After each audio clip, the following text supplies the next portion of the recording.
Mary Grace Piatos ang naungkat na pangalan sa pagtalakay ng Senate Impeachment Court sa issue ng confidential funds ng Office of the Vice President.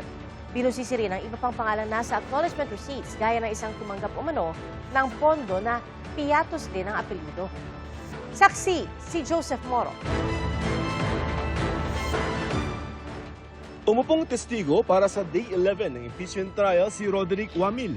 Siya ang State Auditor ng Commission on Audit o COA na nag-audit sa paggamit sa confidential fund ng tanggapan ni Vice President Sara Duterte at ang Department of Education nung ang busy pa ang kalihim. Ipinakita sa paglilitis sa mga acknowledgement receipt na ipinasa ng Office of the Vice President sa Commission on Audit, Intelligence and Confidential Fund Audit Unit. Isa sa mga ito nakapangalan sa isang Mary Grace Piatos. So ina-acknowledge ng isang Mary Grace Piatos na tumanggap siya na magkano? Based from this acknowledgement receipt po, tumanggap po si Mary Grace Piatos ng 70,000 pesos for the payment of rewards, close and open parenthesis, medicines. Pero hindi lamang si Mary Grace ang may apelyidong Piatos.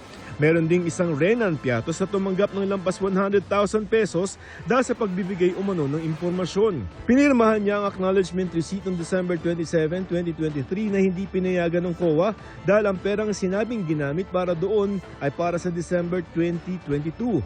Bukod sa kanila ay may mga prinisinta rin na iba pang tumanggap ng confidential funds tulad ng isang Miko P. Harina na nakatanggap ng 295,000 pesos bilang bayad sa mga supplies. Meron ding Janice Marie Revilla, Patty Ting at Andy Lim. In the name of Odi or Andy C. Lim for 50,000 pesos. Andy Lim. Kanya ko pala hindi mabasa. Andy Lim. Para kay Andy Lim, 50,000 pesos. Ang date, 12/21/2023. Yung date of payment po, December 27, 2023, is outside the coverage po nung kanilang period of disbursement. Kung merong andilim, siguro dahil pikit. Objection, Your Honor. I'm sorry, but I've been giving leeway to opposing counsel, but I think she's been coloring, the contents of the documents more than what is shown Your in the Honor, I'm documents. just reading. It says here. And No, counsel Your Honor. can it says andilim. And the next one, maybe you will object again. It's Alejandro A. Pikit. I was gonna say, kanya siguro madali. May pikit ang mata. Counsel for the panel of prosecutors, I think you know what the counsel for the respondent is talking about. Yes. Kindly proceed accordingly. Nang sumahin daw ito ni Wamil, lumabas ng halagang nakasaad sa acknowledgement receipt sobra sa nakalagay sa accomplishment report ng OVP. Magkano ba ang binigay na confidential funds? Based on the documents submitted to ICPAO, 125 million pesos po. May discrepancy. Hindi tugma, 150,000 na butal. Based on the documents po, yes, may discrepancy po yung acknowledgement receipts and the accomplishment report. Ang mga acknowledgement receipt tulad halimbawa ng pinirmahan ng isang Mary Grace Piatos ay ebidensya ng prosekusyon sa Article 1 o yung umano'y hindi wasang paggamit ng lampas 600 million pesos na confidential funds ni Vice President Sara Duterte. Ang confidential fund ay pondong inilalaan para sa confidential expenses gaya ng surveillance activities, pagbili ng impormasyon, pagbibigay ng rewards sa informante, pagbabayad sa safe houses at iba pa. Ayon kay Wamil, nakitaan niya ng mga paglabag sa mga alituntunin ng COA ang dalawang tanggapan sa liquidation ng confidential fund. Gaya ng hindi pagbibigay ng specific o tiyak na confidential activity, hindi nagtutubang petsa ng dokumento, kulang-kulang ng liquidation documents at iba pa. Pinakita sa iyo ang isang physical financial plan which you said is a faithful reproduction of the submissions. And this is now being shown on the screen. Ano ang observations mo dito sa physical and financial plan approved on December 13, 2022?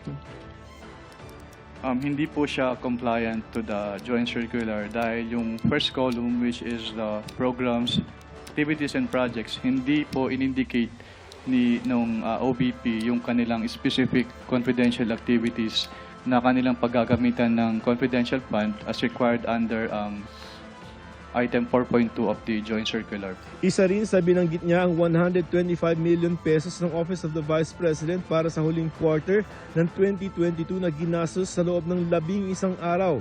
Bakit mo napansin itong period na to?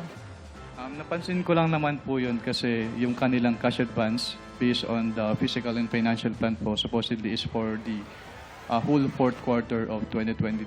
Pero based on this document po, na-disburse lang siya from December 21 to 31, 2022 or around 11 days. May mga dokumentong pirmado ng BICE gaya ng Physical and Financial Plan at Accomplishment Reports. Kaninong signature itong nakikita natin dito? Ito po ay signature ni Vice Presidente Sara Duterte. At anong ibig sabihin under your circular ng attested? Ang ibig sabihin po ng attested ay kanyang kino-confirm at bine-verify na yung contents ng certification na ito ay totoo. Para sa prosecution, ebidensya ito laban sa Vice Presidente. Under the direct supervision of the signatory is the Vice President Duterte herself. It's clear that the Vice President had a direct hand on this. She signed it off, no? Not just the use, but the way that it was liquidated. Pero hindi sang-ayon dito ang depensa. Yung mga dokumento na yan ay kinailangan dumaan sa isang proseso, dumaan sa approval. As to the malfeasance, that's for them to prove, no?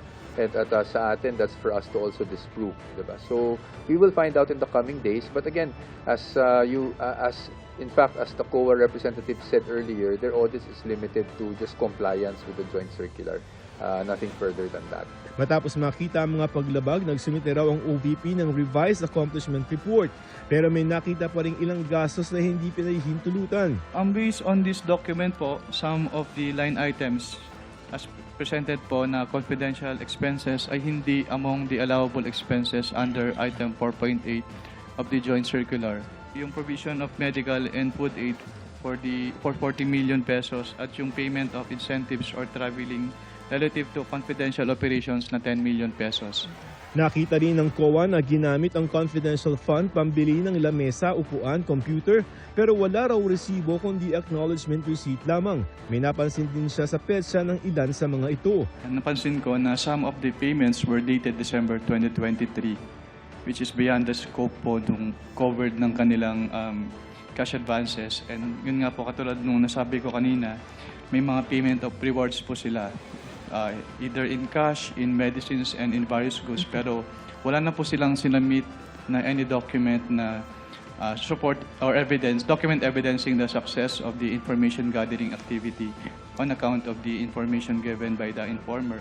Ayon sa defense team ng BICE, walang pasabog ang prosecution sa impeachment trial kanina. Wala naman po dahil sa aming pananaw, yan naman na ang lumabas sa COA findings. Pina-identify lang naman sa COA kung ano yung kanilang naging findings. So kumbaga, nothing that we haven't read before. No, I think ang hindi lang nasasagot ng COA pa sa ngayon is ano yung nangyari after ng mga findings nila. Pero giit ng prosecution, malinaw nilang naipakita na winaldas ng BICE ang confidential funds ng kanyang opisina. Dahil madali ang ginastos, hindi tugma-tugma yung dates at hindi tama yung kanilang binigay na mga documentary evidence. Klaro, nung binigay po sa kanya itong pera na to, pinagkatiwalan ng taong bayan, hindi po niya ginamit ng gusto at maayos. Taong bayan ang buong nabudol eh. Ako si Joseph Morong, ang inyong saksi.